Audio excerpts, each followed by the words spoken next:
You can't be lost, but the fog is so thick, and the night is so dark. You look at your watch. It can't be midnight already. Wait, that place on the corner with the strange facade. The lights just came on. You draw closer. The strange statues and weird paintings in the window. A shadow moves in the back and beckons. You go in to the cabinet of curiosities.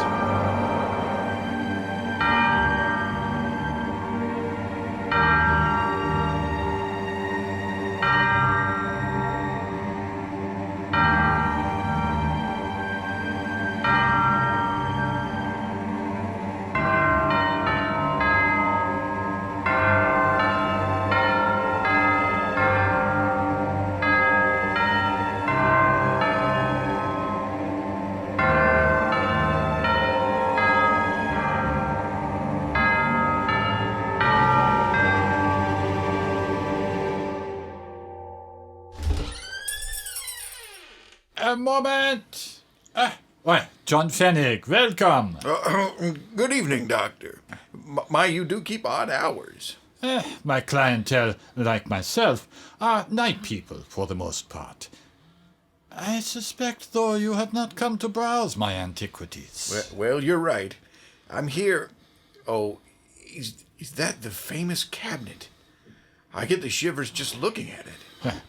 The unknown is often discomforting, at first. I'll have to take your word for it. I've lived in this town most of my life, and I've heard there's a lot goes on that the average citizen never imagines. You never get used to it, though. You learn not to pay attention.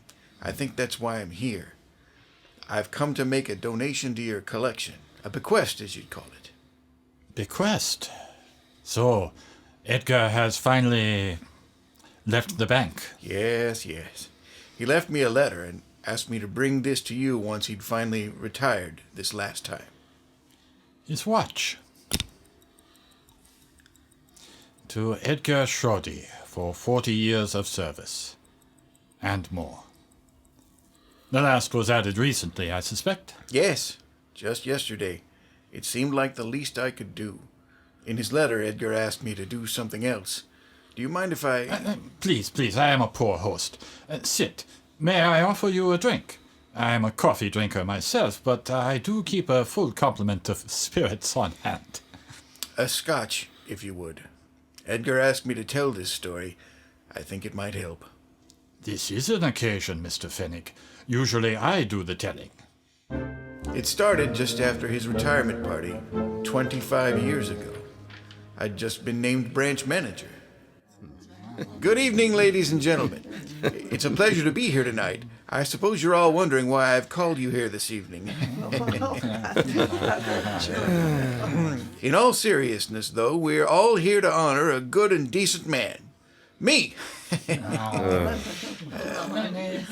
We're here to honor Edgar SCHRODY. Now, I've only been manager of this branch since Arthur Pennyworth retired 6 months ago, but even I know Edgar is a fixture here.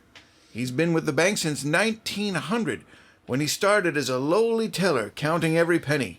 Counting them twice. The world of banking has changed since then, drastically. The invention of the ballpoint pen has made banking simpler. Our newer, smaller adding machines are superior in every way to the abacuses of SCHRODY's day. What? The system of vacuum tubes running between the floors of the bank make communication faster than it ever has been, as fast as it ever could be. To say nothing of the invention of written language. SCHRODY is a family man. I believe we all know his lovely wife, Mary. Some of you know his 2 adult children, Frank and Daniel. We are fortunate to see them tonight with their lovely young wives, having come all the way back out east from Pittsburgh and Akron, where they are pursuing successful careers of their own. Gosh, fellas, you'd better get busy producing some grandsons. It looks like Dad hasn't got long left. Well, without further ado, too late, I give you the man of the hour, Edgar SCHRODY. Good evening, ladies and gentlemen. I have to thank my wife, Mary. SCHRODY? SCHRODY? Is there a doctor in the house? My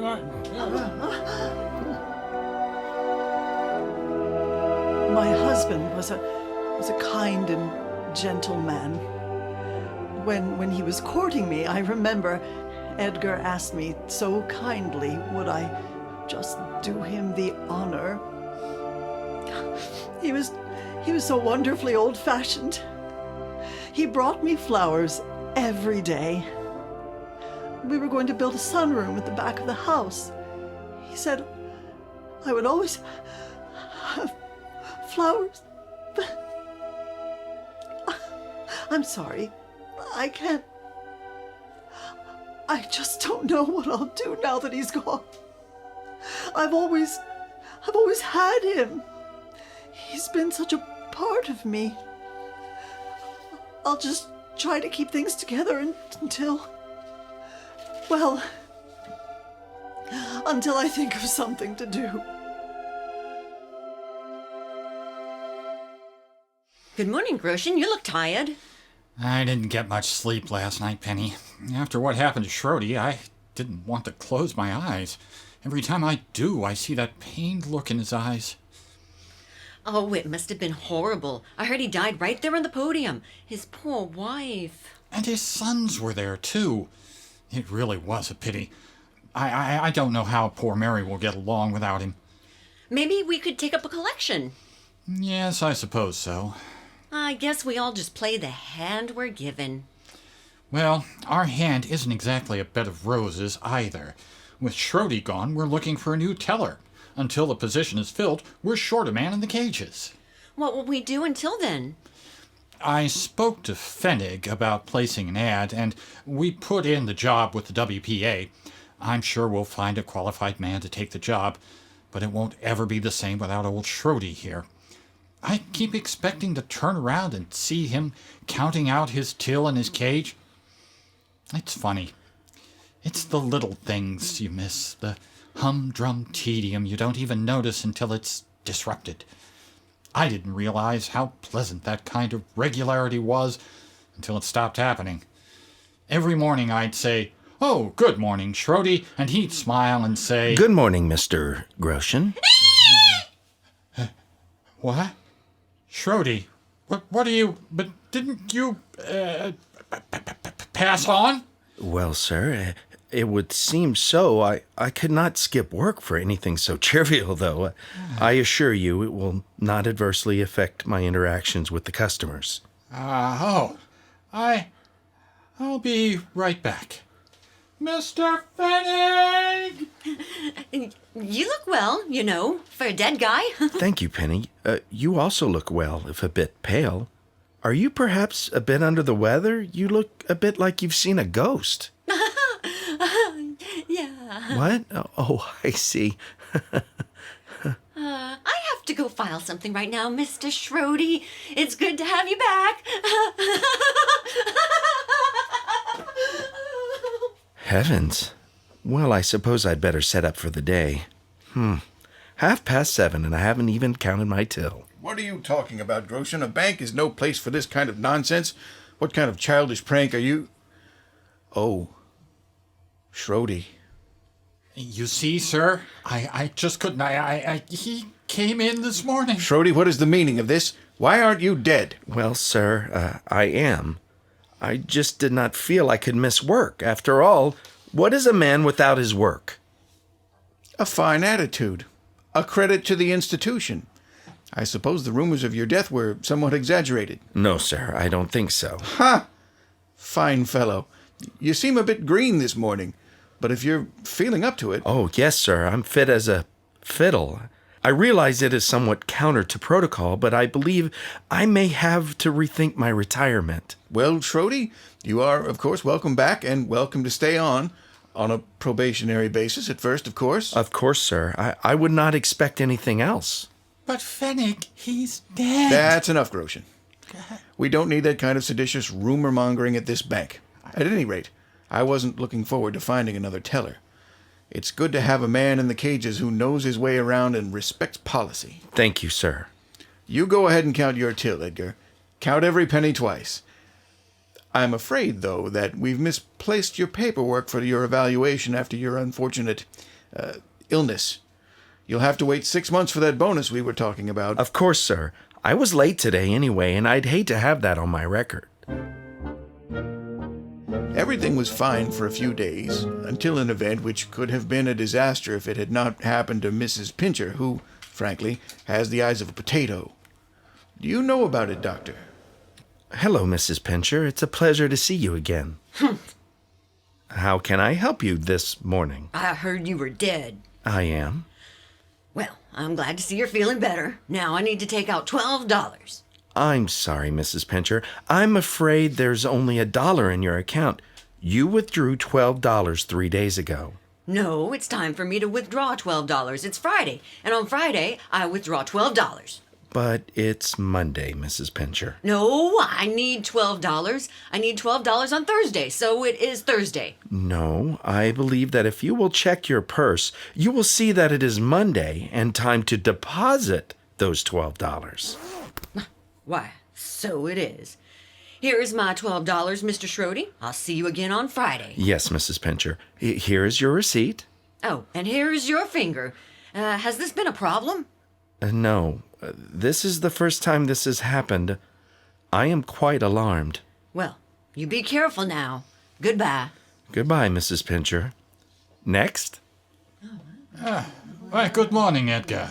Oh, Doctor, I would not have expected you today. No, but I had a large cash sale yesterday. You're looking... Oh, no, you are not. You do not look at all well. No, sir. I'm afraid I've been dead for some time. Lieber Teufel, so you are. How has this happened? Were you teasing a necromancer? Pardon me? Is this a curse? Has some dark sorcery brought you from beyond the grave to an eternity lusting for commerce? No, nothing like that. I have obligations which must be met. I just can't stop working yet. Well, Edgar, I have some experience in such things. Perhaps I can help dispel this and allow you to pass on beyond the veil, as they say. Oh, no, I couldn't. My Mary, you know, she'd be lost without me. Ach, ja. The most powerful magic of all. I understand perfectly now. Yes, I've made your deposit, Dr. Geist. Here's your receipt. Thank you, Edgar. May your days upon the earth be, please have an enjoyable day. Thank you, Dr. Geist. Oh, there is one... No. No, please, anything. I will help however I can. Well, I seem to have started to fall apart somewhat. Ah, of course. As I said, I have some knowledge of these matters. This is the address of an acquaintance of mine, Dr. Munoz. I think he will be able to help you preserve your demeanor. Of course, he is not a miracle worker, but he can help with such things. Thank you, Dr. Geist. It never entered my mind that I might be needing a doctor. Well, if you decide to go, tell him I sent you along. Until next week, then. Auf Wiedersehen. And you, Dr. Geist.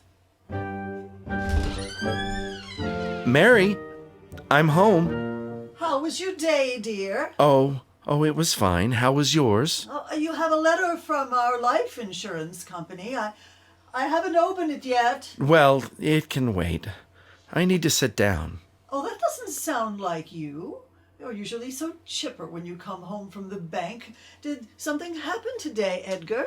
Oh, no, nothing. Really, it's just... Why, Edgar, what happened to your finger? Oh, is that a staple? Yes, I'm afraid there is a staple. Well, here, let me just pull that out. And... Mary, no, it's... Oh, I'm rather embarrassed. It's holding my finger in place. I don't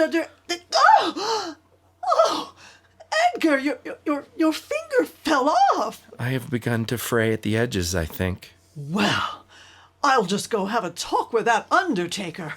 For what he charged, I should think this embalming would last longer than just a few weeks. Oh, Mary, don't go to any trouble. No, I'll go and talk to him right now because you're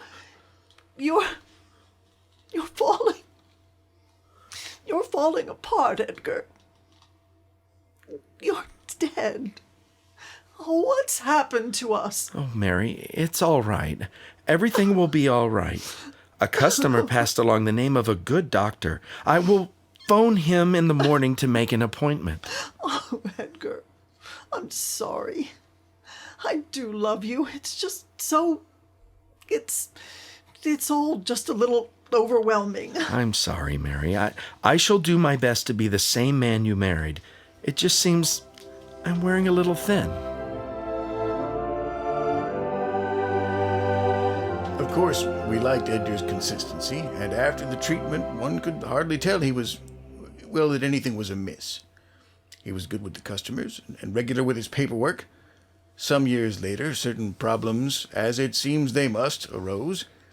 They were brought to my attention in my office by Groshen, my assistant at the time. Mr. Fennig? Yes, Penny. It's Groshen. He's here about some kind of disciplinary matter. He says it's urgent.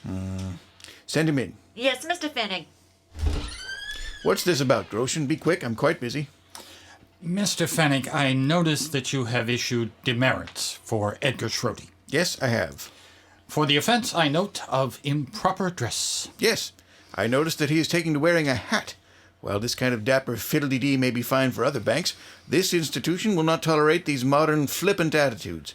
A bank is a serious institution, and our tellers are our public face. If the tellers care not a fig for the rules, then why should the customers? I must respectfully request you withdraw the demerits. Under what justification? So old SCHRODY can impress the kiddies? No, sir. The bank is no place for slaves of fashion. Sir, SCHRODY has been here for 40 years, and now some 25 more. You know as well as I that he isn't looking to impress anybody with his fashion sense. He's a good worker, and he's never been anything but serious about his responsibilities. There are 2 reasons, though, that I'd like you to allow him to wear the hat. The first is sentimental. His wife gave him that hat. She spent the last of his life insurance money on it, and he's very fond of it. I don't think that's a good excuse at all. No, I don't think... That's just the first reason, sir. The real reason has to do with something that happened to Edgar just a couple of weeks ago. He related the story to me over lunch the day after it happened. He doesn't get out much, you see, he and his missus being of something of a sedentary age. Oh, Edgar, it's so lovely. Oh, we never get to go out anymore. Well, we are of rather a sedentary age. Yes, but it's always nice to get out of the house. Yes, it is so lovely being out. I say, we haven't been here since our... What was it, our 20th anniversary? It was. Oh, and that was such a long time ago.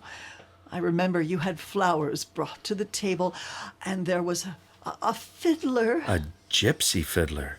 He played Brahms. Oh, yes. It was so funny. He had on all those scarves, and he was playing that lullaby. Lullaby and good night. I will see you in the morning. I love you, dear. Oh, darling, I love you too. I'm sorry to interrupt. Have you 2 decided upon your meals? My wife will have a Cobb salad with, I believe, oil and vinegar. Yes, with... Extra tomatoes. I have had a recommendation to try the braised calf...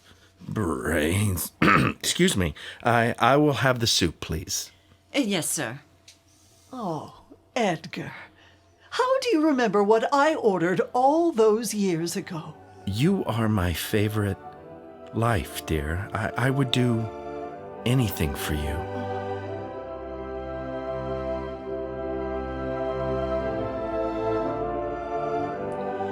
You 2 have a lovely evening. Oh, darling. This has been a lovely evening. Yes, dear. I have had a wonderful time.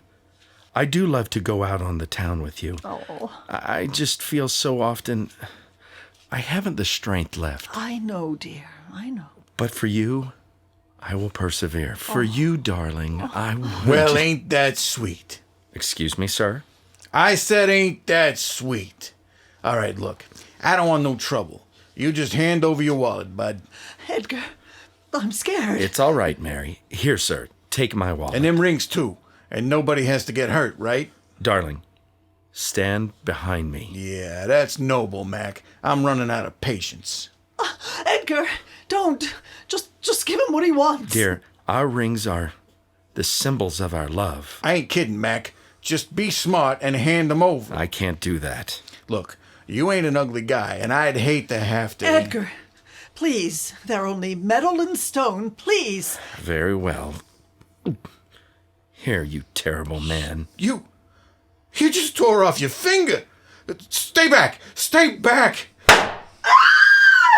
It went off in my hand, mister. I never meant to... shot me. Right in the head, Mac. You can't still be standing there. Here, take your wallet. Just stay away, Mac. Just keep away from me. My goodness. This is unfortunate. Edgar, he hit you in the middle of your forehead. Yes, so it would seem. We've got to get you home. That was 2 weeks ago. So the bounder missed, did he? Certainly SCHRODY would have missed a few days of work had he actually been shot in the head. Merely creased his scalp, did it? No, sir. Not quite. But it wasn't as serious as all that, yes? Perhaps it was a small-bore shell. No, sir. We estimate it was perhaps a .32. Certainly large enough to kill a man at close range if he were hit, say, just below the line of the scalp. But SCHRODY wasn't... Yes, sir, he was. But that would make quite a hole. Yes, sir, it did.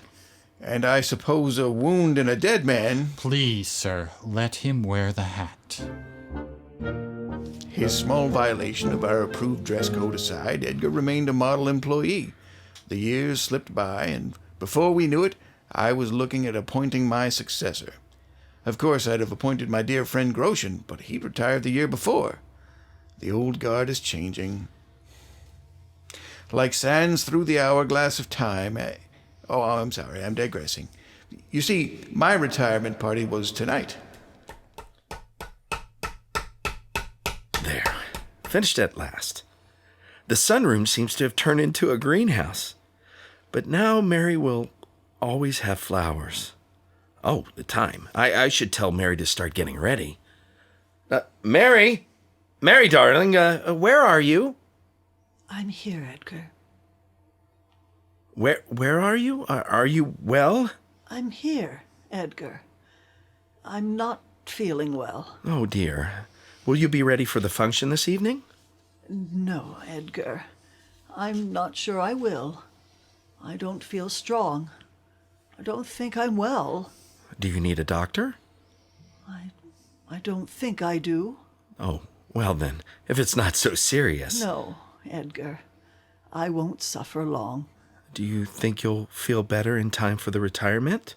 No, I don't think I can. But Mr. Finnig is retiring. Mr. Marks from the San Francisco branch will be taking over. I feel I should be there. I think this could affect the direction the bank will go. If you need to go, you may, but I won't make it. Mary, I will not go without you. I don't think I can go to the party tonight, Edgar. Well, if you would prefer to rest and stay in tonight, I will start dinner. No, Edgar. I think it's time. Time, dear? Yes. Come here. Help me up. And we'll go sit together in the sunroom. It's time for us to rest, Edgar. Rest? Oh, time to rest. I was feeling thin around the edges. We can rest. Ladies and gentlemen, thank you for coming tonight. It's good to see some familiar faces and some new ones. I'm glad to have been a part of this bank, albeit at another branch, and to have been given the opportunity to lead us into the future. I look forward to working with you all, sitting at the helm of this great institution. However, before we can look into the future, we must recognize the past. John McHenry Pfennig has been your benevolent dictator for the last 15 years. I'm sure you all know how much of himself he has put into the bank and how much of his personality is infused here. I'm sure you will all hear his voice every time you see the portrait of the president, reminding you to count it twice, boys, count every penny twice. When the Depression gripped the rest of the country, we all looked to Pfennig and men like him to lead us out of the dark times. Under their wise direction, this country is stronger than ever and ready to take on the world. And after we restore order to Europe and the Pacific, I shall count myself lucky to be among those great men, helping this country remain the single greatest country in the world. When peace has been restored, I look forward to leading this institution toward the next century, with all of your help. Thank you. Please enjoy the evening, and Pfennig, I hope this watch does you some good. Well, Pfennig, it's been good to work with you. Of course, we'll all be sad to see you go. Thank you, Marks. It's been a pleasure. Do enjoy your retirement. Is everything all right, John? You seem to be a little distracted. It's just one of my employees, SCHRODY, isn't here. Well, in this crowd, who notices one employee more or less? One less free dinner, don't you know? What? Oh, I suppose you don't know. SCHRODY has been with the bank longer than I have. I gave his retirement speech before he came back. To the bank, that is. Of course. And he's not here tonight, then? Well, no. It worries me a little. He's usually at bank functions. Over the years, I've come to think of him almost, well, fondly. He's a fine fellow, if a bit odd. Perhaps he's sick. No, that can't be it. Perhaps he had other obligations. I don't think... I need to check on him. But, Pfennig, it's your retirement party. You don't understand. This is the first day he's missed in almost 65 years. Something is clearly amiss.